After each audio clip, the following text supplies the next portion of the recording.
What's up? There we go. Greetings, ladies and gentlemen. Welcome to the wearej6.com weekly live stream every Saturday at 12 p.m. Eastern. We gather together to discuss, prepare, and engage in the pursuit of restorative justice for J6. We are very excited and grateful that you guys are here, as always, investing very valuable time and support and encouragement to this community and to our mission. So thank you for joining us. We're very excited for the panel that we have today. Some very powerful stories and some interesting updates and really exciting discussion that we're going to have. As always, though, we will begin first by acknowledging the presence of Almighty God and inviting him to join us in this space to fill us and help us and remind us of what's truly important. So with that, we just pray. Heavenly Father, we are very grateful and honored that you are always with us when we gather 2 or 3 in your name. You promise you are there. So we know you are here right now, God. And we claim that promise. We rest in that confidence. And God, we truly do come to you asking in humility that you would fill us with your Holy Spirit, that you would really empower the thoughts and words of every person on this panel. God, that you would protect and heal and comfort every person listening, and that you would truly pour out your spirit, your blessing, and your healing touch for the entire J6 community and honestly for our entire nation. Desperately needs this. We are your people that are called by your name, and we want to seek and pray and ask you to be with us, God, in this moment. So we're grateful for who you are. We're grateful that we do live in the United States of America, that is one nation under God. We claim the truth and the power of that promise, and we're committed to being committed to that. So we thank you for all these things. In the name of our Heavenly Father, we pray. Amen. Amen. Well, you guys, we really are, very serious and dedicated to that spirit that this is one nation under God, and our nation is built on the truths of his word, that the truth matters, that it's something we can know and understand. And so wearej6.com is simply a platform for free speech, of course, dedicated and specifically related to J6 and the pursuit of what we call restorative justice. So we generally discuss what restorative justice means, what it might look like. Everyone has a different angle and perspective on that, of course.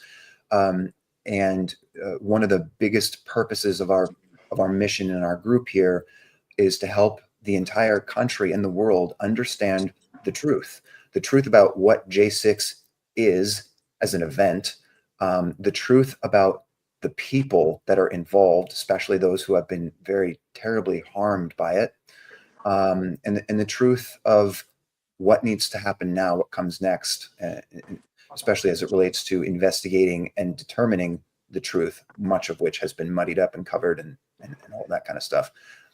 So without further delay, let's have Dr. Gold, if you don't mind, weigh in on the current landscape of J6 restorative justice as it relates to our pursuit of negotiations with the administration, and as it goes with the general temperature in the country as far as the pursuit of just investigations and truth and transparency throughout our government, including, of course, the J6 issue. Thank you so much. Hi, everybody. It is good to be here. Thank you to the guests that are coming and to everybody who's listening on the live stream. So when the 4 of us, Derek, Brandon, John, and myself started this, I think it was January, maybe it was December, our intent has not changed. I want to start there. And our intent is to not normalize, it's not the right word, to accurately portray what J6 was, which was really essentially an attack on patriots, and also to encourage the administration to do the right thing by these citizens who were massively harmed. So that hasn't changed. What is evolving is how that would look. I think when we started, even though the 4 of us didn't necessarily agree how it would look, we definitely thought different things amongst the 4 of us. I do think we all thought, oh, it would be a lawsuit, it would be this, it would be that. But I think it's shaping up to be a settlement. I've really said this, I guess, for the last month or 2, that a settlement is more likely for a number of reasons. Many of you remember that I'm a lawyer. It is very difficult to bring lawsuits, even when you have a tremendous fact pattern. I know this from all the COVID litigation that we did. It's very, very hard, even under the best of circumstances. And in most J6 defendants or patriots case, we have statute of limitation issues. There's a lot of issues.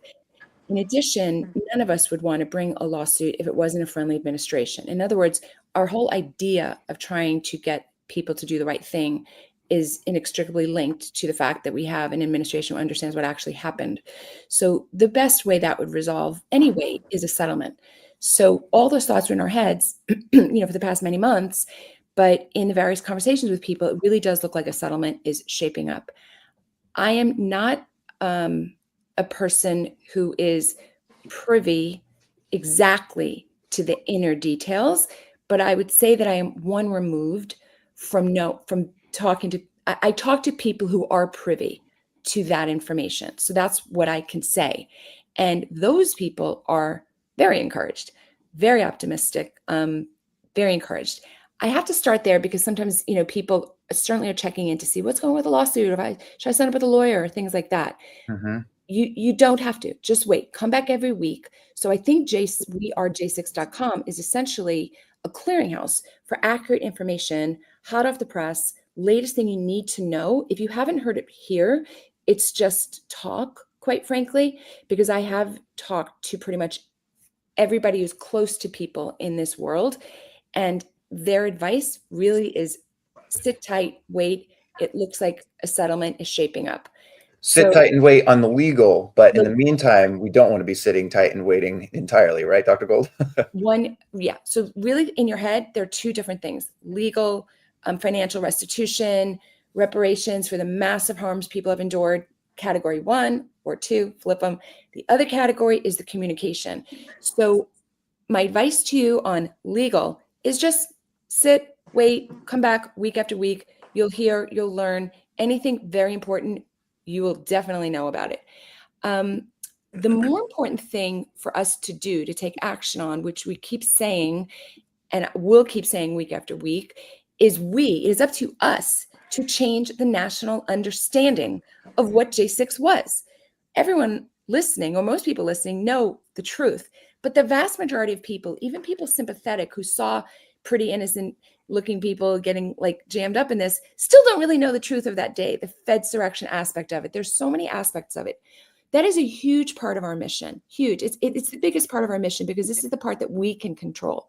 So we've set up since the beginning that people should be able to make persecution testimonial videos. There is no replacing how important these are. Right. Ultimately, no matter what happens legally, even, this will all be history in 5 years, but we need a permanent historical record.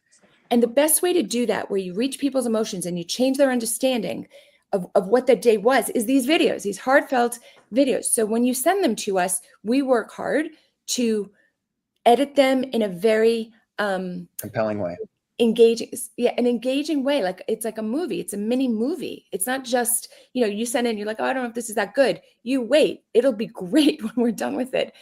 What we ask from you is, your truthful experience, but through the lens of where someone can relate to it. It doesn't even have to be specifically J6, but it's the fallout of J6. Police officers coming and banging down your door, or what happened if your husband had to go to prison and there was no more money coming into the house? What did that actually do to you? Stories that the average person who doesn't know anybody involved with this can relate to.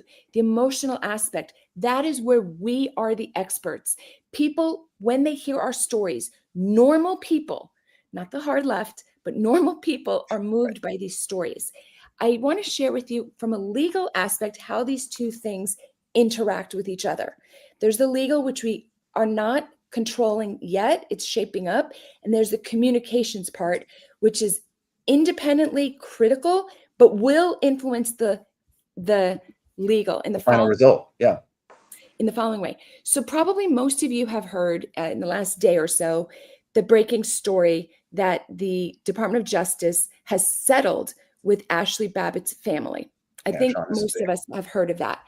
Now, I'm going to share how Washington Post reported on that, because it's going to be very instructive as to why we are emphasizing these videos. So the Washington Post has to report on this because it's news, but wait till you hear the language that they use. And then I have another little piece of information about the Ashley Babbitt settlement. So Washington Post, it was yesterday's story, said, it was yesterday's story. First of all, the facts are that they made a settlement, but it's not, the ink is not dry on the paper yet, but they made a settlement. And this is probably because Ashley Babbitt's family brought the lawsuit in, I think, the summer of 24, and it's been set for trial July of 26. So my legal mind says, oh, a sympathetic administration did not feel the need or desire, felt maybe the ethical obligation to do something, but also didn't think it was right or good or fair or just to wait until July 26th. So I think that's actually quite interesting. Like, in other words, there was no pressure on the Department of Justice to settle. It goes, those of you who are like familiar with legal things don't usually settle a year and a half out if the two sides are at each other's throats. If they settle at all, they settle like a week or a month or 2 months before the date, whenever each side reassesses their side. So the fact that the Department of Justice has gone to settle this and has gone public and says we've settled this is very, very promising and encouraging. He said and the fact that they publicize it, they said we've reached a settlement in principle, said the Justice Department's civil attorney. No final deal has been signed. So that was factually accurate, the Washington Post said. But when they report on Babbitt, they said she was fatally wounded in the neck while trying to climb through a smashed glass panel while rioters had reached a perimeter outside the House chamber. They then said the Justice Department found that there was insufficient evidence to prove Babbitt's civil rights have been violated, and it was reasonable for the officer to believe he was filing in self-defense. The Capitol Police investigation cleared the officer involved that his actions potentially saved members and staff from serious injury and possible death when a large crowd of rioters forced their way in. And there was more in here. And it says, the Biden is outrageous, Dr. Gold. The Biden DOJ had opposed a lawsuit. Now he's settling it. So I thought that language is amazing. That's really not what happened factually. She wasn't shot like trying to climb in through windows. The officer is in a boatload of trouble at the moment. It's going to be worse. So this is the narrative yesterday in the Washington Post. When I read words like that, I don't think the Washington Post reporters or the Washington Post editors have heard our story. Forget the policy. I don't think they've heard our story. We are experts at telling the story. We are the experts at saying the pain that happened. People can understand the murder, right? Because people understand what murder is, but they don't understand the pain we went through. And when I look at this as a lawyer, I think to myself, how much better off are we all going to be in a bargaining position when the other side understands our story, our pain? It's going to change how the two sides approach each other. It's critical. Sean, you and I met years ago, I believe at CPAC, right? Yep. And so this is in the height of the chaos of things. And for me, I don't think I had yet gone to trial. I certainly hadn't gone to sentencing, but I knew it was coming, like a slow motion freight train coming at me, right? But it's interesting, Sean, you yourself have been persecuted and harmed by a terrorist FBI, a weaponized government FBI acting like Stasi troops, assaulting American citizens across the country, right? So you weren't at J6, I don't believe, but you have now experienced an aspect of this. And I just want your reaction on, like, just your reaction in general on what have you seen happening the last couple of years with all this insanity and how it's affecting a lot of Americans. So I did attend J6, but I wasn't caught up in any of the. I didn't go in the building. What was wild story. But I did attend J6. I drove down from Long Island. I was living on Long Island in New York at the time. And we had a huge grassroots movement of people that rose up during the fall of 2020 to protest COVID and support Donald Trump. And so we drove down about 8 vehicles worth of us, and we met some other folks in the way down. But we drove down and we've parked outside the city under, the thought that possibly something would happen. Maybe the city would get shut down. We want to be able to drive back and forth in the same day. It's only a 4-hour drive. So whichever side of the Capitol is where the inauguration normally takes place, that's where I was. I wasn't at the front where everybody was up the steps already. In the back, you're on the west side. I was on the west side. So things started getting a little chaotic, and I saw it happen firsthand. I mean, there were flashbangs being thrown into a peaceful crowd. I watched it. I said, why are we doing that? What is happening? But then folks acted upset about it. Why are you doing this? I got a phone call from a friend of mine who was back where our vehicles were, because we took the metro into the city, and he said, listen, 6 out of the 8 vehicles you came here have been vandalized, 2 tires each. You guys can't go home. Wow. You have no tires.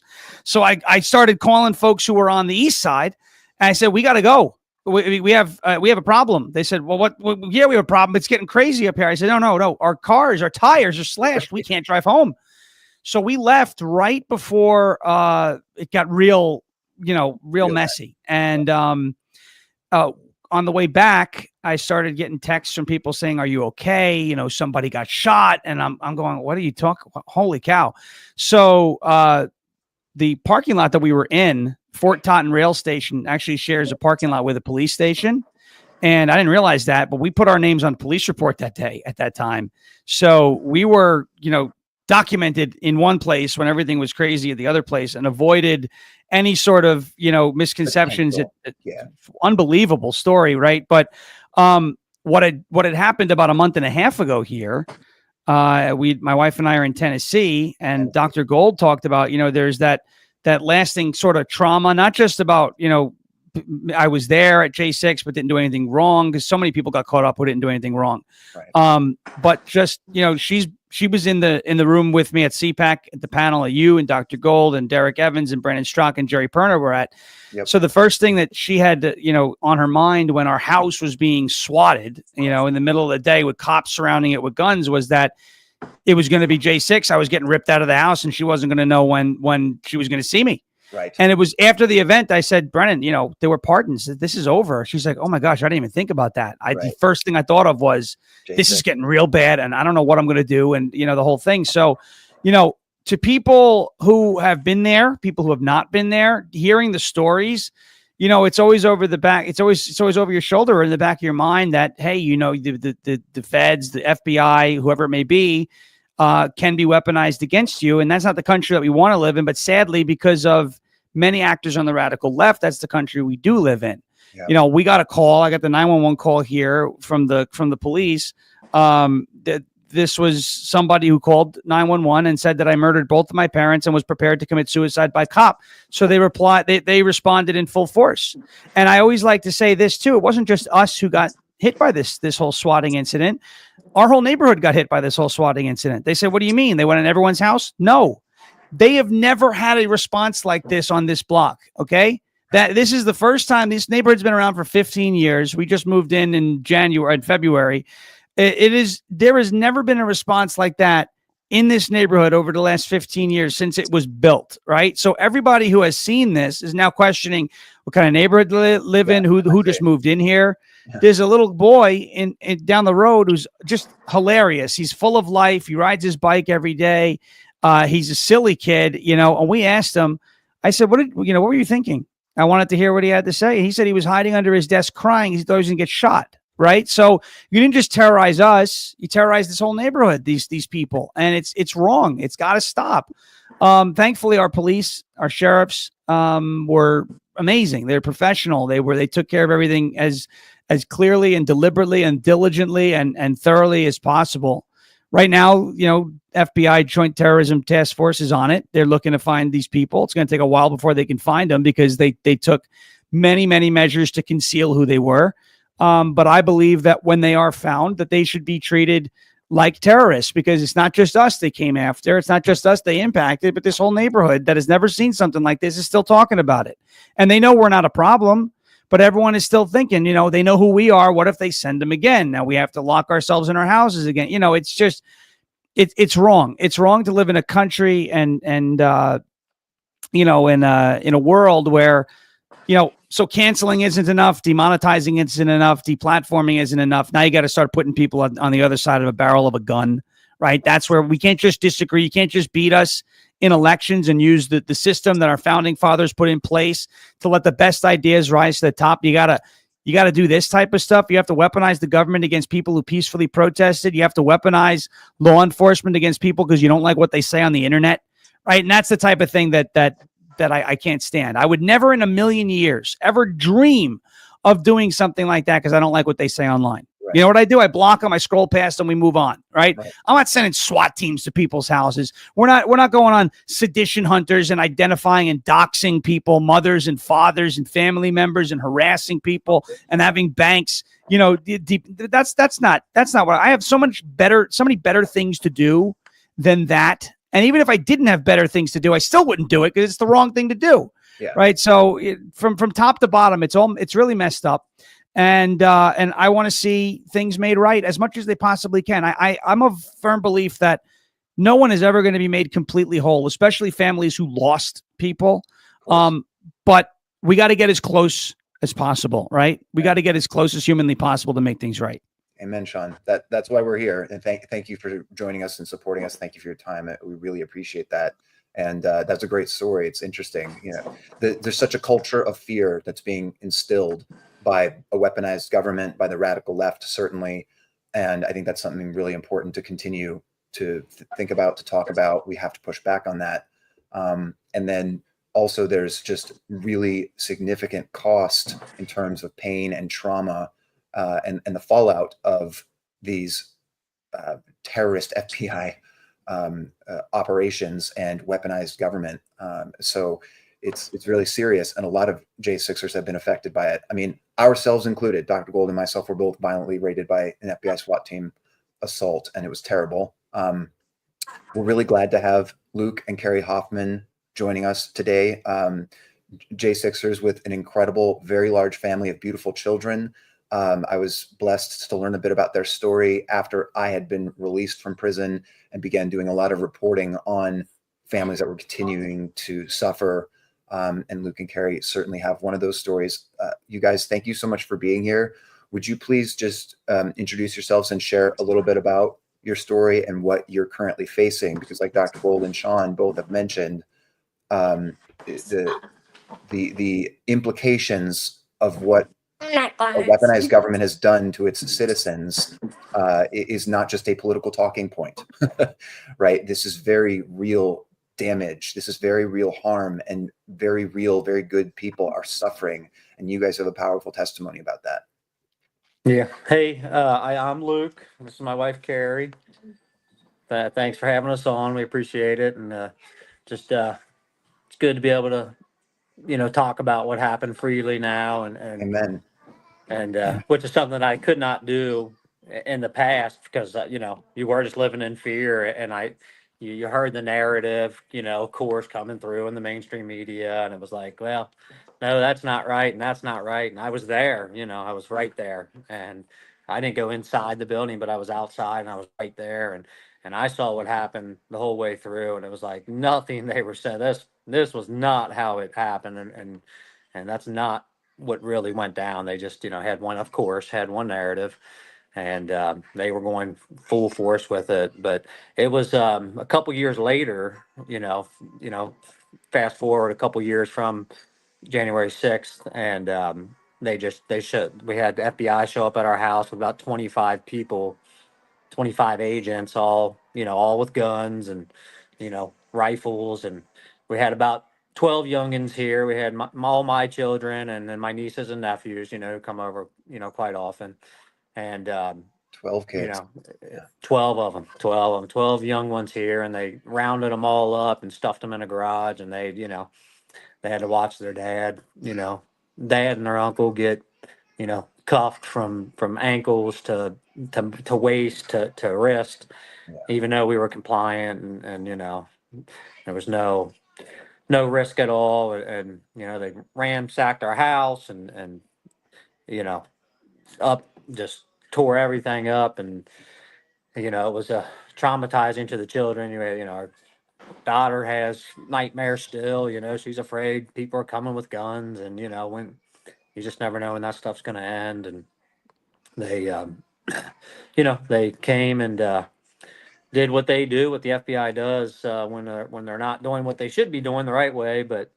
So then we went through the whole system, and you knew from the beginning that there was no chance. And they came down with 13 indictments, 53 years, what they were threatening me with. And so it was Insane. yeah, it was insanity. And it was something I'd never been through, and I didn't quite understand anything about the legal system, and I had never been through it, so I didn't really know what was going on, and how to navigate this. And then we decided to go with an attorney in DC, and it cost a lot of money, to defend, to get that attorney to defend us, who really just didn't defend us. They were like as clueless as we were. They were almost just an errand boy and an errand girl, for the For the DC prosecutor. court. Yeah. Yeah, Exactly right. and yeah, and I asked him at one point. I said, in any other situation ever, like, would this be something that somebody would go to prison over? And they even said, absolutely not, and and then that was just no big deal. And they were just like content with that. Like, that was okay. Yeah, in any other case, no, but in this case, yes. And so we're just going to accept that, Right. and so, there was just nowhere to, just felt like there was nowhere to turn, the whole time. And so I just turned to God, as Amen. always, so I And just Luke, turned to God. and Luke, I know that you've had a terrible situation and a terrible experience, and Carrie and your whole family, through the witch hunt, the FBI raids, just all of the weaponized government, and then up to the point where, thankfully, the country started to understand what was going wrong, and overcame at least enough to get President Trump back in office to start setting a lot of things right, including J6.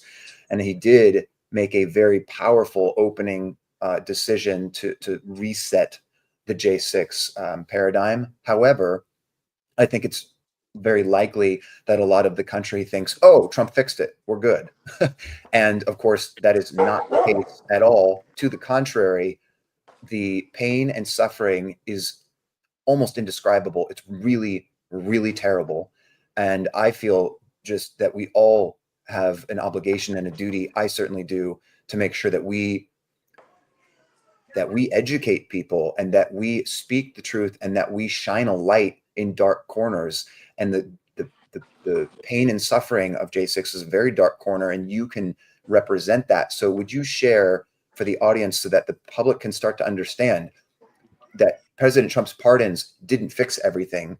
In fact, it hardly does anything for a predicament that you guys are in. And this is true of many, many J6ers. We're talking almost 1,600 people and their families. So thousands of Americans that are deeply struggling. Tell us about that. Yeah, definitely. I'm very thankful, to receive the pardon for, I will say, Of course. first, I think that was God's hand, and I'm of course thankful, to God, and also thankful to President Trump for that. Amen. Amen. And I do want that to be known, of course, Yes. but no, all that did, what that did was just got me out of a federal prison and back to my family. And that is wonderful. But no, the financial struggle is still there. A lot of missed time at work. I lost a lot of clients, who don't, who are believing one narrative and don't understand, and haven't had an opportunity to hear, the truth and testimony of what's really happened. That was half of our business in the residential side of it, just gone, just wiped out in one day, just gone. And that's not came back, and it's probably not going to come back anytime soon, especially not in the community that we're in. Loss of, neighbors, who we were once friends with, Right. who that's not there anymore. And, it changed everything. It Yeah. changed everything, um, we, before this happened, we had a thriving business, and things were going good, and just in one day, it just all collapsed, and that hasn't came back, and now we're left with the financial struggle. Our life savings was depleted from it. And then we come back, there's time missed at work, legal fees, attorney fees, and then you come back, and this wonderful thing happens, and you get pardoned, but you come back, to financial ruin. And pulling yourself back up from that is, a very tough thing. And, was there in January when I was pardoned, and I'm nowhere close to getting out of this hole that we're in. I mean, we're in it's a deep financial hole. Yeah. I mean, Carrie shared with me that you got, I mean, how many kids do you guys have at home right now that you're putting a roof over their head and taking care of them? We have six children at home, right now. We have 8 total, but we have 6 at home that we're, taking Right. care of. And I mean, the literal roof over the head is threatened right now, right? Like the ability to. Absolutely. Absolutely. We have, there's so many bills that piled up, and so many things I got back, and you're just trying every day. You just struggle every day to just to climb out of that hole.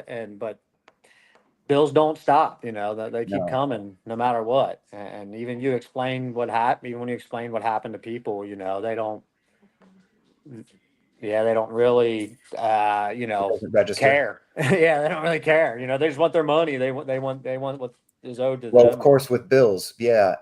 I think that there are some people in the country, hopefully some of them are watching and sharing wearej6.com and urging every American to register and share the platform so that people that do care can hear these stories, can learn the truth, can understand what's happening, because Americans can help each other. I think this really goes to the heart of what it means to be an American and why we have pride in our country and in our values.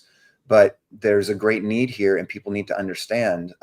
So we have Luke and Carrie's Give, Send, Go link on the screen. We hope you'll share and support that. And of course, this goes to the heart of our pursuit of restorative justice, including restitution for people that are destitute, that have just been devastated by this, that have children and dependents and families that they care for and have put roofs over their heads.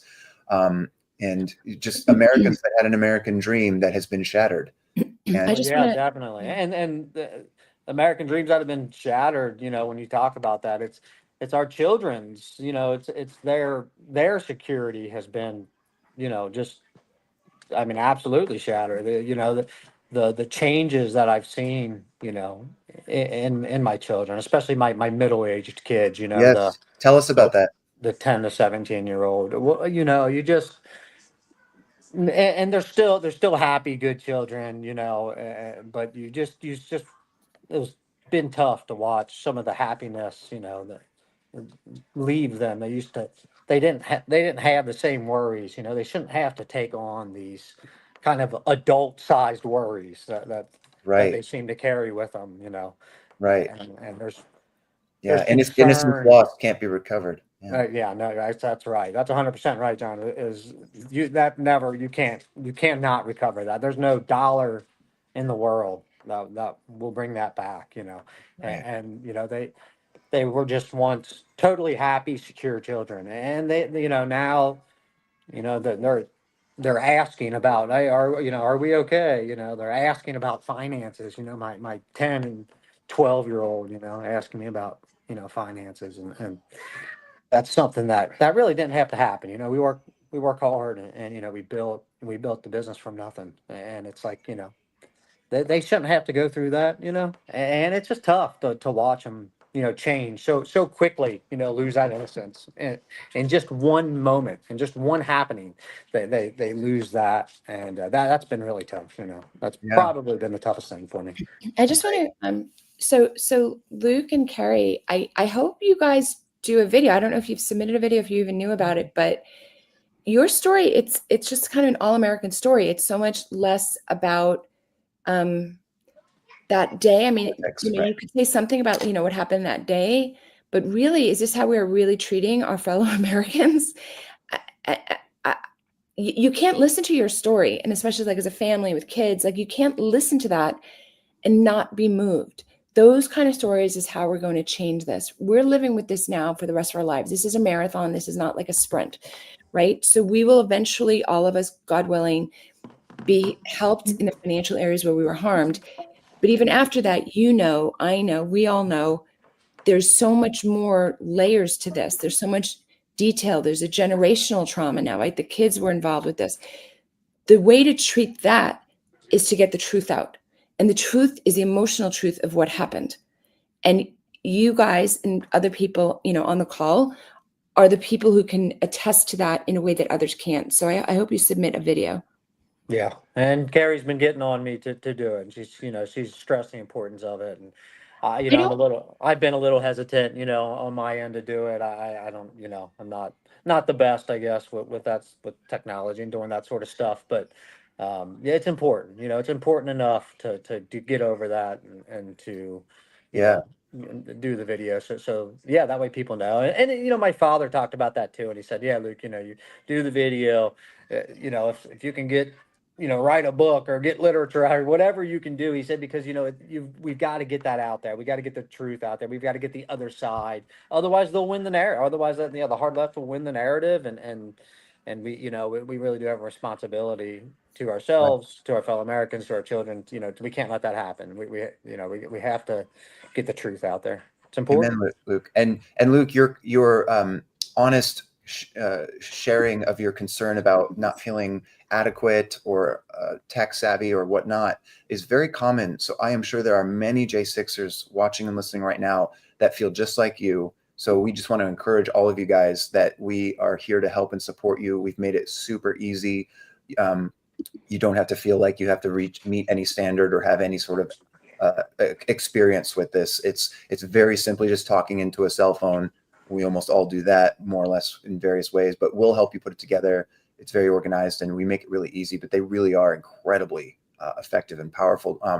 Sean, do you have any comments on this? Because I'm going to actually play one of our persecution testimonial videos so that the audience can get a feel for it and we can get all of your guys' reaction. Oh, I would say if you have something to share, the best thing to do is share it, and pay no regard to, how you think it's going to be received. Just tell the truth, right? I think it's important that people keep talking. The best way to keep this story and to keep these stories, these experiences, and these testimonials out in the open and talked about, the best way to keep them relevant is to keep talking about them. And I know there is a feeling among some, not me, but I've heard some, well, they got their pardons, and it's just like, that's not, as you mentioned, Luke, that's not the answer. I mean, that got you out of prison, got you home. But there is a lot more recovery underway, even after you get sick, right? You may not be sick anymore, but you've got a long way to go before you start to feel right and ready to go. So I would say anybody who has something to say about it should absolutely, post these types of things.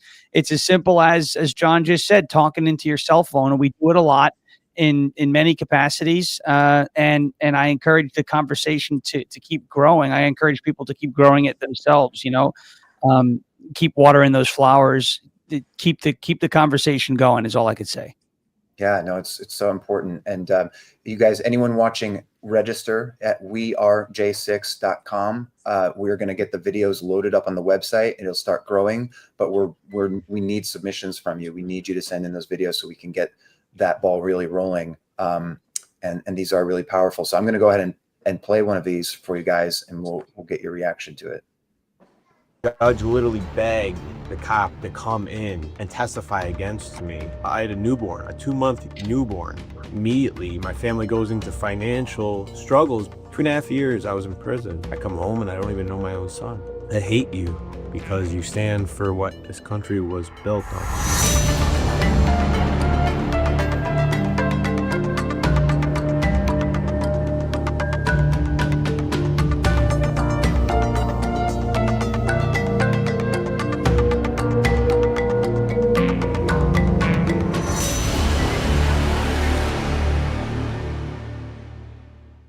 I am James Molt from Brockport, New York. I went to the January 6th Stop the Steal rally to protest the certification of the 2020 election. I did not commit any violence or vandalism on January 6th.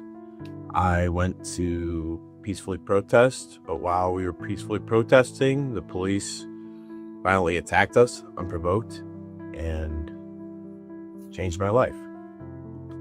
I was charged with 6 felonies. I was coerced into a false guilty plea. I was pled guilty to a assault charge with a deadly weapon, which was pepper spray. And the can of pepper spray that I used never went off. I was sentenced to 44 months in prison. I was also given a $2,000 fine for damages I did not do. And I was also given 3 years probation. And it's all based on lies. What's happened to me because of January 6th and what they did to me and my family changed my life forever. Right off the bat, I was never given a fair anything. I was never given bond. I didn't hurt a single person. Can of pepper spray I pointed at a cop never went off. Yet I was charged with assault with a deadly weapon. The judge literally begged the cop to come in and testify against me. The cop never showed up.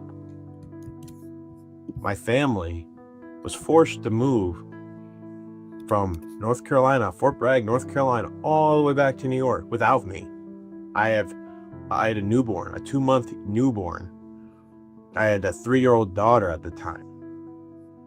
I wasn't there to help. They didn't allow me to get a chance. Immediately, my family goes into financial struggles because our savings are wiped out because I can't provide, and my wife, she was a stay-at-home mom, can't be a stay-at-home mom anymore. She has to go and work full time. 2 years, 2.5 years I was in prison. I come home and I don't even know my own son. It's life-changing. Being labeled a terrorist when you've served your country for 8 years, deployed for a whole year of your life, and you find out that, the country that you loved is filled with corrupt bureaucrats and evil that hate you because you stand for what this country was built on. You want to protect those rights. So it took a lot for me. Since January 6th, my family has been pushing forward. We're doing better, but it definitely put us in a tough spot. I lost 2.5 years of my life. I watched my son and daughter grow older through a phone, and it took so much more from me than I ever thought it could have. We need retribution and restitution for what happened to us. We were unjustly prosecuted, and they used us in their games. And if we don't have any retribution and restitution for everything that's happened, it's just not right. I am James Molt, and I am a J6 defendant. I am one of thousands harmed by this weaponized government. We are your American brothers and sisters, and we are hurting. We are J6. The American people need to see these stories of political persecution. Please share them widely and join us at wearej6.com to help deliver restorative justice through victim recovery and government accountability.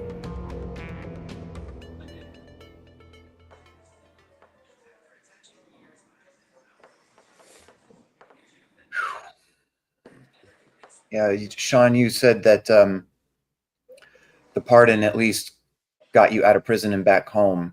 And the truth is that a lot of J6ers got out of prison and they didn't have a home anymore. Jenny Cudd is a J6er that's just been an awesome warrior, and we fully support her project called j6roadhome.com, She's actually built a ranch in Texas with homes and beds and a new start at life for J6ers that have nowhere else to go. But it's incredible the consequences of this and the way that many people are suffering. Lost homes. Luke and Carrie are struggling to try to keep their home with a lot of young kids at home that need that. There's just a lot going on, and so it's no small thing, and it's far from over. And it's really important for all of us as Americans to understand that, to do our part. As far as what we do here, wearej6.com. We don't ask for money. This is just a platform, a free speech platform to connect, to coordinate, and to try to commit to each other. And I hope that everyone listening and watching will do that. I hope everyone listening and watching will make those persecution testimonial videos, encourage someone else to make one that needs some help, some encouragement. Even family members of J6ers can record one of these videos because you've been deeply affected by it as well. We'd love to see those. And there is strength, of course. There's so much power in unity and coming together as a family and as a team on this. So we just urge you guys to do that. It's very important that everybody spreads the message to other J6ers because at the end of the day, we want to change people's minds. We want to have a historical record in video, which is the most effective form. And we want to be able to negotiate the best settlement possible. So that is We Are J6. We are not competitive with any other J6 organization. We exist to share information both directions. We'll tell you the benefit of anything that we hear from people who are connected, and we will work with you to make your videos just excellent, really memoir of a piece of what you've gone through. And then we'll do our best to promote those videos so lots of people see those videos. Some of these videos for sure are going to be seen by people we ultimately end up negotiating with. Like that's part of it. That's part of it. So that's why a range of videos is important. There's the economic harm. There's the fact that your children are suffering. There's the fact that, you lost a business or a house or divorce, death, suicide. These short videos are very powerful when we're going to be sitting across from people, because at the end of the day, there's eventually going to be a group of lawyers here and a group of lawyers here. And even if the administration lawyers are sympathetic, which they appear to be, they still don't know what we went through. So we're going to be able to pull out 3 or 4 videos that are, representative. So there's so many reasons to do the video. It's also very good for you personally. It's a bit of taking power back for yourself to be like, this is what I went through. Like this, a lot of us felt very invisible during this process. There was so much shame and fear, right? You had a government targeting you. So this is your chance to actually take power back. Most people who do these videos and start speaking actually feel much more empowered. Sometimes people are nervous to do this. Oh my gosh, people will find out. The truth is it works exactly the opposite. It makes you feel so much more empowered and powerful to do this. So I look forward to these every week. And I just want to encourage people to share their story. And Luke and Carrie shared how they experienced incredible pain and persecution in terms of being cut off from their friends and family, their community and their neighborhood, clients that they've lost in their business. And then Sean, you also mentioned this, that you experienced that fallout with the weaponized FBI swatting, where you're torn apart from your neighbors, right? And so talk about that too, because in the We Are J6 videos, we say how we are Republicans, Democrats, and Independents. We are fathers and mothers and brothers and sisters. We are your neighbors and coworkers, right? So actually, Sean, you said this really nicely at the beginning. You loved the fact that you lived in a country where we could all have our own opinions, talk about them, and then shake hands and move on and be respectful and coexist. And we're losing that in this country. J6 is a very extreme, I think, example of that. But we've lost our neighbors and our coworkers. That's been torn apart and torn away by these lies and by this weaponized government persecution. So I think we just need to be conscious of that. And we need to work towards rebuilding those connections and those bridges just with people, with our neighbors. And of course, the truth is always a critical part of rebuilding anything. So. Yeah, the good part about where we live now is, as our neighbors they understood why it happened. I don't think many of them are judging kind of, who we are per se, but they know that that's a lot of that incident is a lot of how our neighbors found out who we were. Let's put it that way. When we moved in, it wasn't this big extravagant thing. We moved in quietly and didn't want to make a scene. My truck is, I could say, decorated with a lot of my political ideology, but, that's all right. Yeah, it is what it is. I'm in Tennessee, right? And I'm in an area of Tennessee where that's the norm. It's nice. But, once they started to find out, who we were, and my wife and I made a video that night and explained what happened, because there were a lot of people asking questions and we just couldn't reply to them all. So I said, let's just make a video. Let's put it up on X, with what happened. And it went everywhere. People started looking up. My next door neighbor said, "Hey, I looked you up. I looked up your name. I see what you do. You're funny. You do all this. I agree with you. That's great." To the left, because our neighbor to the left actually walked over to the house after the whole thing happened and just said, "Are you guys all right?" Like, because he realized we weren't bad people. But I'm sitting there going, like, what does the rest of this block think? We met a bunch of folks after that. Got messages from people on the block after that who were like, "Hey, we know who you are now. We think your podcast is great, this, that, and the other." But there's a double-edged sword, right? So now they know who we are, and they can see, if they watch any of my content, that I'm not going to stop poking the bear. So I wonder how many of them sit there thinking, like, "Oh man, did you hear what he said on his show today? That might make it happen again." And that stinks. No one dislikes us, though, as far as I can tell, yet on the block. I don't think it's a problem where we're kind of looked at like a leper, like when you would wear a mask outside and during COVID time, people would be like, "What is this guy doing?" It's not one of those. It's definitely not that bad. My biggest issue with what happened here in this neighborhood is not necessarily that people were pitted against each other. It's that somebody who doesn't like what I say or how I say it or who I voted for decided to take out their issues and rage on not just me and my wife, but our entire neighborhood, because this has never happened here. And I've asked everyone, I said, has there ever been a response like that? They said no. I mean, the road was shut down. There were the people who lived next to me couldn't get home. And they had no idea why.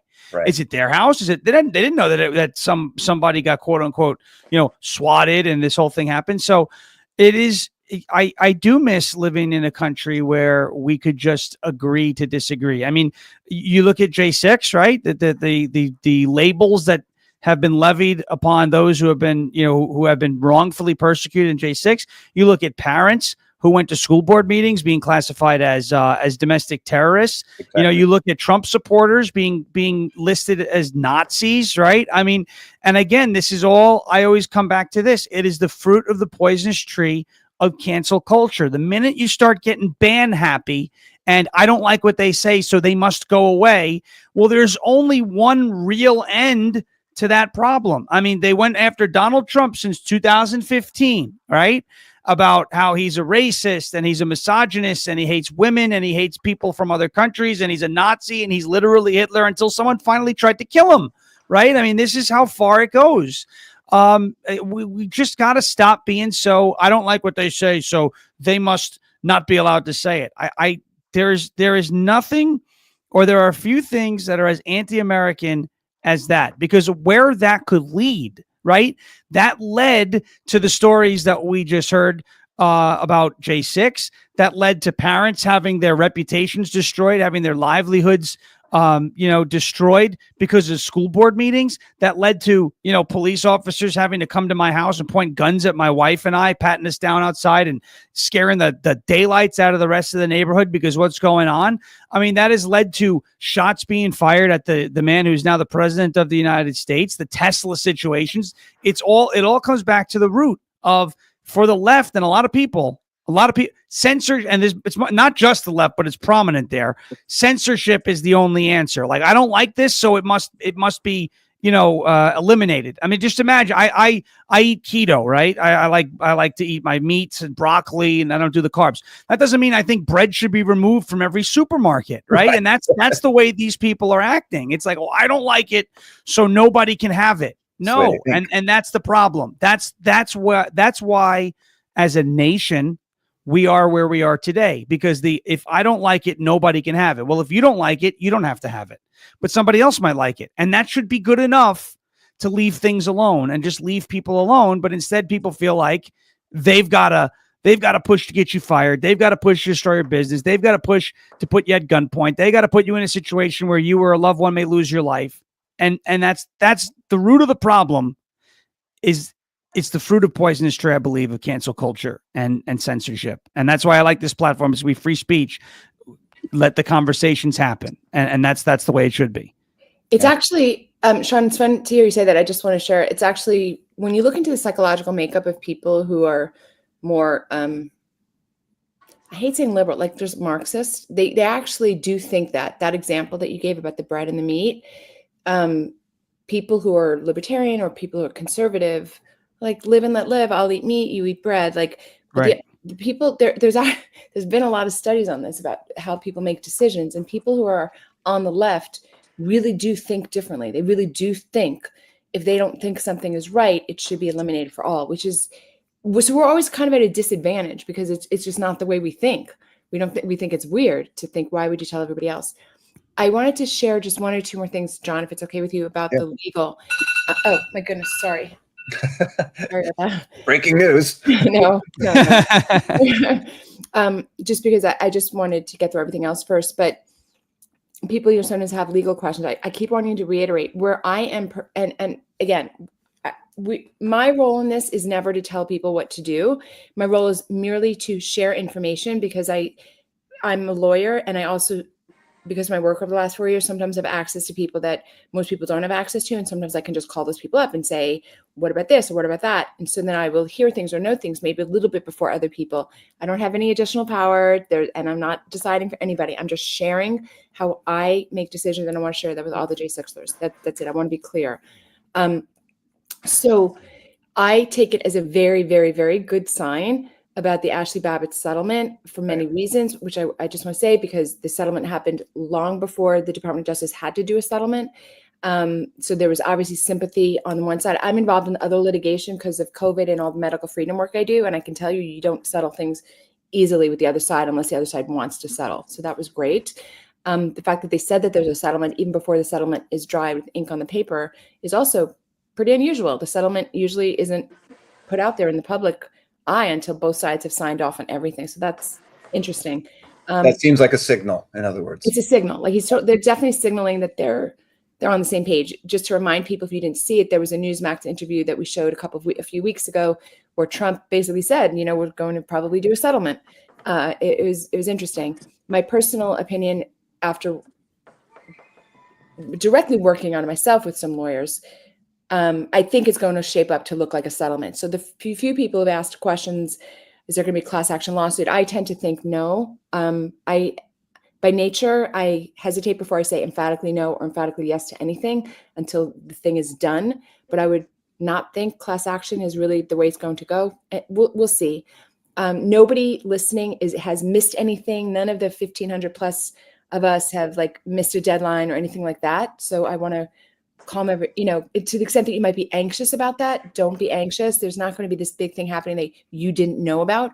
Just sit tight. And I had I just want to share with the group. Just sit tight and make your persecution testimonial. Make the videos. That doesn't absolve you. By the way, people are like, what do I do? What do I do? I'm like, I call a lawyer. No. Make a testimonial video. You'll be happy in your own personal life. And I just want to share with you that I did communicate directly with Tom Fenton. I asked him to come join us on this call because of this big news. And he said he might join us after the ink is dry in the paper, it's after, so he can give more definite information. But I just wanted to share with you that that's kind of the level of conversations that I have with people. And if there's something that you need to know or that is really going to really happen, I think you will hear it from us first, and you'll know it's accurate. Thank you for Dr. Gold, real fast. I don't mean to interrupt before we run out of time, though. So Yeah. I do have a kind of a comment here. So we have actually signed on with a lawyer, an attorney, Mark McCloskey. You may know of him, but he contacted us, and so then we signed on with him. For to get restitution for this. To get a settlement for this. Is that something that how does that affect us? Going forward with settling with, the department. Yeah. Is that, is there any is there any conflicts there, or is that something that we shouldn't have done, or? Yeah. No, you're totally fine. Great question. It is a great question because I know people do have questions about that. So a few weeks ago, I mentioned and endorsed the Tickton McCloskey attorney groups who were in the process essentially of soliciting I'm sorry, I don't want to say it that way. That's not legally accurate. They were open to J6ers connecting and representing them. I would say that was maybe January, February. I don't remember exactly. About right. Yeah. At that time, I think everybody thought individual lawsuits or class action lawsuits are more likely. I think there's been a lot of research since then, and I think most legal experts think that's a lot less likely. Put that on the side for a second. Peter Tickton is an attorney who has known Trump since high school. They've been friends for a long time, and he's one of his personal advisors, and he was his personal advisor on J6 matters. So that's Peter Tickton. Mark McCloskey is, many of you remember, was the very unfortunate victim in the summer of 2020, standing in St. Louis, and BLM or Antifa, I always get them confused, were racing around his house. They had their guns up and they were just massively targeted by their state government and all that. If you remember the news, that was Mark McCloskey. It happens he's a class action attorney by trade. So his kind of role in this is deep familiarity with class action litigation. So there's that. I personally don't think it's going to go to class action litigation. I've never been a litigator, but I am an attorney, and I think it's a hard. I think we've always known it would be a hard lift to do class action because the other side could easily find divisions that destroy a class. A class action is usually very similar in the way in which you're going after a defendant corporation. Like you've all been overcharged at a store. You're all exactly the same in that way. Obviously, there's a lot of similarities between our stories, but there's a lot of differences, and there's also a lot of differences in the harms. So it's always been a bit of a heavy lift, but there are advantages, right? There's a lot of efficiencies to being class action. So nobody was entirely sure. There's also the consideration that it's unlikely it will be a lawsuit at all. Right. So there was a lot of talk like, how's this going to look? And are you going to bring your own lawsuit? Are you going to join a class action lawsuit? Is there even going to be a lawsuit? Is there going to be a settlement? I would say over the past few months, it seems to me much more likely to be going in the settlement direction. So there are a lot of people signed up with McCloskey. If you look back on your paperwork, it should say, I believe it said, John, I don't know if you remember, I believe it says about representing you in litigation. If this doesn't end up in litigation and it's a settlement, it's a whole different beast. It's a whole different story. Okay, makes sense. So I would say, don't do anything. Don't worry. He's on our side. And I think when all of that started, he thought it would be more likely to be class action. And I want to be crystal clear. I don't have an entire crystal ball. It's just, I think it's less likely to be class action. So. Okay. Does that help? I want your question is good because other people have that same question. Yeah, so perfect. And not everyone can speak. So if you have any other questions, it would be great if you speak them because others might have that same question. Yeah, we certainly know that Peter Tickton and Mark McCloskey are both involved in the effort. They're both, of course, on the right side seeking justice, restorative justice for J6, and also supportive of the Trump administration. And our view at wearej6.com was always that the Trump administration is obviously in position and in power. It has to be run through them. And also, we as a J6 community believe in and support that administration. That's why we were working so hard in 2020 to get it in and continued to work in 24 to finally get it over the finish line. So we want to work cooperatively and in a productive manner with the administration to achieve the goals for America generally and the restorative justice for the J6 community that we believe in. And if I could just say one more thing, I want to, because Trucker Tales just asked, I think, a question that's on everybody's mind, and also Exploding Bee just asked another question. So, and Trucker Tales said, so do we need the attorneys or not? I haven't signed with McCloskey yet, although I've talked to him, but I don't want to have to pay the 20% if I don't need to. So I'm going to answer that question as directly as I can. And I don't want anybody to misread or think I'm saying something I'm not saying. Let me start with Peter Tickton and Mark McCloskey are emphatically on our side. Emphatically. They both have direct experience with the weaponization of government in their careers. Like, Mhm. there's no question. Absolutely. I do think it is. I don't think this is going to class action, and that is Mark McCloskey's expertise.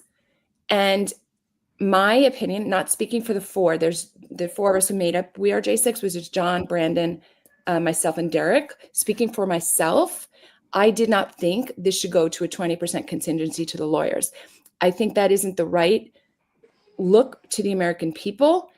And I never expected this to really go to heavy litigation, which is why a class action litigator gets a lot and deserves a lot of money, because they have to put years in and they have to do very difficult, heavy lift on litigation when you do a big class action lawsuit. So at any rate, I kind of agree with Trucker Tales that I didn't think it was the right vehicle, I would say, for how this was going to go down.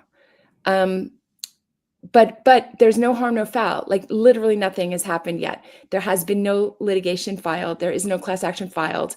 So I'd say week after week, we just wait. I think there's going to be a lot of news in a relatively short time.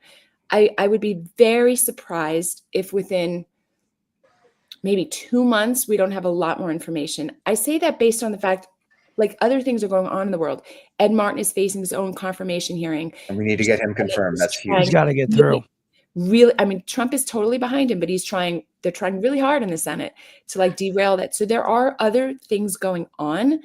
And so I think, I think his deadline for that is like mid or end May. So that's why I gave it about 2 months. Otherwise I would say about a month, but I think we'll know a lot. So I hope I've answered Trucker Tales as best I can. And James, sorry, go ahead. I think to the point of, Peter Tickton, McCloskey, and any other attorneys, when we first started wearej6.com as a platform to connect all of the J6ers together, because we understood that we'll be far more successful in achieving a negotiation for restitution and delivering restorative justice by being united, by being coordinated in a strategic manner. In the beginning, there was a lot of discussion and consideration that lawsuits might be part of that, and there could be statutes of limitations and time constraints and other legal considerations. Those are still part of the discussions, but like Dr. Gold has mentioned, it's evolved and expanded, and it's much more likely that those kinds of things aren't as relevant as, for example, the confirmation of Ed Martin in DC and other political movements, along with the truth-telling and investigations and storytelling that we're doing at wearej6.com with the stories, and also continuing political efforts to expose the wrongdoing of the government in J6 and those kinds of things. So we'll always have questions, and we'll continue to update you. Dr. Gold will continue to highlight legal specifics, but really most of the focus is not so much on the legal specifics exactly in that same sense as it is the storytelling and the investigations and the political movement that we need to help accomplish. Yeah, I think I just, for those of you who grasp what I'm saying right away, just bear with me, because I do think people have a lot of questions on this, and I want to be as clear as I possibly can, because I don't want people to feel anxious. There isn't anything to feel anxious about. Somebody said we were charged as individuals, so we must sue individually. That's not always true. I mean, there can be a class action even if somebody was charged. But the more important point is we have all, the four of us have always thought this was going to be a settlement. Like, we always thought that. So Suing the government is no small task. It's really challenging. And so despite the fact that you may have a completely legitimate case and feel that you should sue the government, actually doing it, unless you just want to talk about it, if you actually want to be productive and successful in an endeavor, to sue the government is extremely complicated, difficult, and involves a lot of things. We've talked about that over a number of weeks. Let me explain. I actually see no reason, John. I'm going to explain my thought process on this. And this is the Dr. Simone Gold thought process on this. And this is the result I hope happens. And to the extent that people listen to me who I talk with, this is how I hope the legal ends up. I'd like it to mimic a class action lawsuit, but it'd be a class action settlement. Right. For that to happen, the administration has to say, yep, we're going to settle, kind of like what we just saw with Ashley Babbitt. Yep, we're going to settle, but the ink isn't dry in the paper. We have to figure it out. When we do, we'll publicize that. I want it to look like that. Like, yep, we're going to settle. Like, we have agreement. Their lawyers, our lawyers, They agree in principle. Then you've got to negotiate what that looks like. I think there's about 5, and this part I won't go into specifics, but I think there's about 5, it might be 6 categories of J6 defendants. Areas where we're very similar and areas where we're different. I'll give you an example of one category, which affects about 300 J6ers. Those are the people that were charged with the 18 USC 1512 C2 that was reversed on Fisher. That affected me. It really affected John Strand. It affected about 300 people. The reason I know that's kind of a specific category is Ed Martin himself has pulled that group out as a category and has started an investigation as to how did the DOJ manage to charge 300 people with something that the Supreme Court reversed and said was crazy, right? So he has indicated already that that's its own group. So I think there's 5 or 6 groups that all J6ers can fit into. That's kind of layer 1. You want to say something, John? I was just going to say that it's so important, the videos that we're asking folks to make, because that helps detail the what happened, what the harms are, and the gravity and the intensity of them, right? Yeah. Yes. I'm just saying something completely different. There's kind of, it's almost like it's a 2-layer process. Layer 1 is what categories, like, were you charged with this? You know, did you have a criminal background before? Like, there's about 5 or 6. I haven't really decided. In addition, there's all of the harms that happen to us. A lot of them happen to 50% of people or more. For example, if you were indicted for J6, that's a harm, because all of the cancel culture and all the hatred and the reputational damage really attached to that. But some of us most of us, I think, got a violent SWAT team arrest. That's another harm. Some of us went to prison pre-trial for years. That's another harm. Some of us went to isolation. That's another harm. Those of us who went to prison, I think all of us went to a higher level than we should have. That's another harm. But like, not all, and some of people got canceled on Airbnb, and some of people lost, their whole business, and other people ended up unemployed and they lost their home. So there's different harms. So we've written all of that out. It's called the table of harms. And each defendant is going to basically go through the table of harms. So there's 2 layers of organizing. There's the categories of harms, and that's something that that both sides have to kind of agree on. And then you go through the table of harms, and you essentially put a dollar amount to the table of harms. So that's how I want it to look. And that's clearly a complicated negotiation, but there's no point of really talking about it until the other side has agreed, yes, let's negotiate, let's mediate, right? That's how I hope it looks in the future. That's very, very, very different than you having to hire your own lawyer, pay a contingency fee, etc. Now, what I've described is, I think, the ideal result, but the other side hasn't agreed to that yet. It hasn't even been presented with that yet. But that's where we are working towards, just to say that. So in my opinion, you don't have to sign up with a lawyer at the moment. Just sit tight. And if you did sign up, also just sit tight. It's fine. It's fine. Another thing we've done at wearej6.com is prepare a concept called persecution profiles.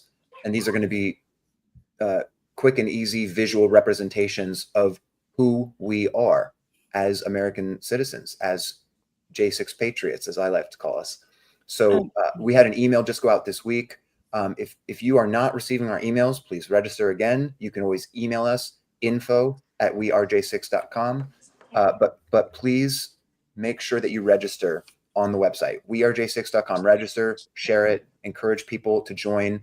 We need your voice. We need your support. We need, like Sean was saying, everyone can continue to engage in these conversations, to sustain the dialogue. So keep talking, keep sharing, and keep helping. Yeah. But make sure you register and get those emails, because we'll help you to help this effort. And these persecution profiles, I call them like J6 baseball cards, but they're going to be fun and helpful, and just put a face to the name and some details about your story, and it will help us to share this as well. I just want to run through the questions. There's only a couple, just to make sure people absolutely have their questions answered. You do not need to sign up with a lawyer, but just check back with us week after week, because I can't imagine there won't be some definite movement, hopefully in the next 1 month, but certainly in the next 2 months, about what to do. But you don't need to sign up with a lawyer, because no lawsuit is being proposed yet to file. It may yet go that way. It may yet go that Mark McCloskey brings a class action lawsuit. It may literally yet go that way. I can't say it's off the table, but there's nothing at the moment. The second, so that should answer your question. You don't really have to do anything right this minute. Somebody said, how did BLM manage to get millions for police brutality? It is true that they got paid, but it wasn't it's an offensive sum when you read about it, but it wasn't as large a number as what we're talking about for 1,500 people with the amount of harm. So it's a much bigger negotiation. But the person who asked that is called Your Mother Knows. The good news about that, and why I'm smiling kind of so big, is so for those of you who don't know, so BLM, did these terrible protests, and then they got arrested, and then they got money back for being like falsely arrested. I don't remember all the details. But the legal theory that they put in front of the DC District Court is a positive precedent for us. That's the irony of the whole thing, which is kind of making me laugh because it's basically exactly the same thing what our legal theory would be. But again, we hope to not even need the legal theory. I think one of the things you can take home about the Ashley Babbitt being publicized is when the trial court, and this is speculation on my part, I did not get this from Tom Fitton, I didn't ask him, but the fact that the judge, who's obviously pretty hostile to the Babbitt family, and they put a trial date out a year and a half away, essentially. And I said some things that indicate it's a little bit, that they're negative. That the DOJ instead is like, did an end run around the judge, essentially. Like they're both on the same side. They're both like the judges, gross in this situation. Which is exactly what we've always been aiming for. So. Right. So we have this legal precedent where the judges already paid out BLM protesters from the summer of 2020. So the judge's hands are a little bit tied because of that. So at least take a little bit of, humor in that. John Hennigan said, if there's no attorney working on this, who is doing the negotiations? There are no negotiations. There are no official negotiations yet, certainly not me, but there are no official negotiations going on yet. I'm telling you what I think will happen based upon conversations I've had with lawyers who are likely to be involved in the negotiations. That's most I can think of to say on that. I think a settlement is most likely for whoever asked that. We are not going to be without a lawyer, truck or tails. We are just hoping that we can put the lawyers in a position where they just do a settlement and not entire litigation. And Sean, I just want to get your thoughts before we close up.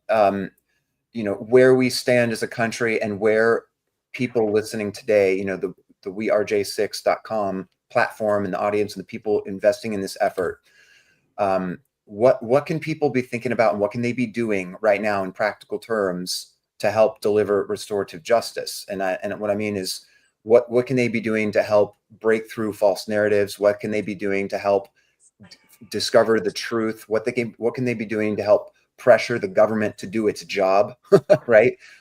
Congress is a disaster. We're supposed to have oversight committees and investigations. Barry Loudermilk, Congressman Clay Higgins, that have been doing some work to dig in, but this needs to happen. This needs to finish. And of course, Kash Patel and Dan Bongino. Now, I know they have a lot on their plate. I get that. But at the same time,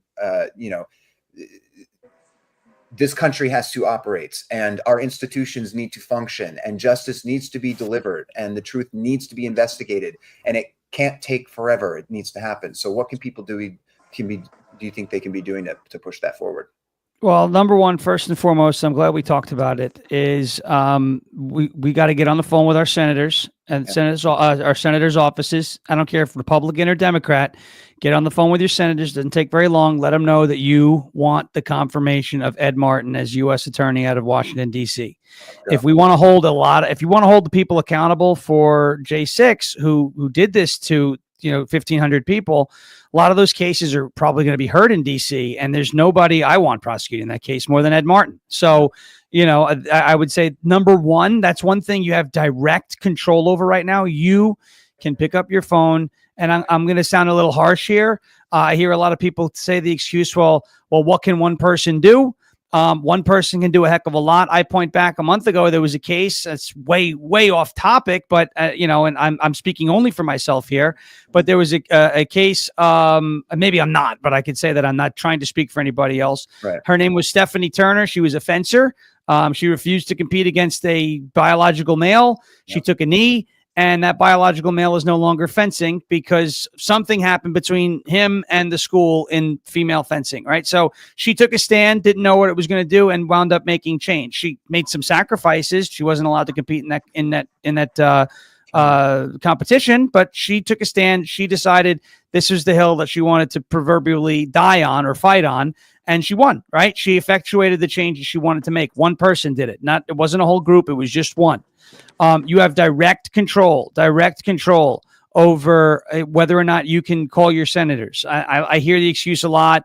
I don't have time. Let me see your phone. Let me see how much time you spend on X. I spend a lot of time. I could tell you 6 to 10 minutes of time on the phone. It's not gonna make or break you. Maybe some days you don't have time, but you can do it. I believe you can do it. And I believe if you do that and we involve ourselves, immerse ourselves in the process, we will see the change that we are talking about and we have been longing for. But we do have to be the leaders in some of these situations as well and take as much back into our hands as we know that we can. And it will burn you out. It may spend a lot of your time and resources, and it may leave you with a migraine at the end of the day because you're staring at screens reading, but it'll be worth it weeks down the road when you see the fruits of the labor of the change that you have effectuated. So I say the best thing to do, right? Take matters in your own hands. You're the leader you've been waiting for. Yes. Encourage your representatives to do the job. Their job is to do what you want, right? You know, you're the constituent. They're supposed to be consulting with you. You're supposed to be consulting with them, and just push for these reforms. Namely, first and foremost, we have 16 days, right? 16 days to get Ed Martin confirmed. And if he's not confirmed by May 20th, that Judge Boasberg, right, that district court judge who's been a pain in the butt with the Alien Enemies Act, he could be one of the people who chooses the replacement. So we don't want to put the power in his hands. We want the power to stay in our hands. So we got to get Ed Martin confirmed first and foremost. Then we can start, down the road and making even bigger changes. Absolutely excellent. That's well said. Thank you, Sean. Very, very important. So let's focus on that effort. Also, of course, let's focus on getting those persecution testimonial videos created and circulating. So please put your thoughts and prayers and effort into that. Again, just want to remind people to encourage other J6ers and encourage other folks that are struggling. We just need to be here for each other. That's what wearej6.com is all about. So please just lift them up. Help them with Give, Send, Goes like Luke and Carrie and other folks that are struggling in the meantime. We encourage you to visit our website where we have an alliance page that will point you to various groups that are doing God's work in the J6 community to help us deliver restorative justice. Really want to thank Sean for sharing his time and energies with us today. Luke and Carrie, you as well. Thank you for sharing your story and your pain. We appreciate you. We love you. And we're so proud of you guys, and we love your kids, and we're praying for them. And you guys, thank you to everyone that's here. It really means a lot, and it helps this to be possible, that you participate, that you invest your time every Saturday, 12 p.m. Eastern for the live stream. Please continue to share, help us get the message out. wearej6.com. Go register, go get the work done. We love you. We're proud of you, and we will see you next week, 12 p.m. Eastern. Thank you so much. God bless you, and may God continue to bless the United States of America. See you guys. Thank you. Thank you. Thanks, Take guys. care, everyone.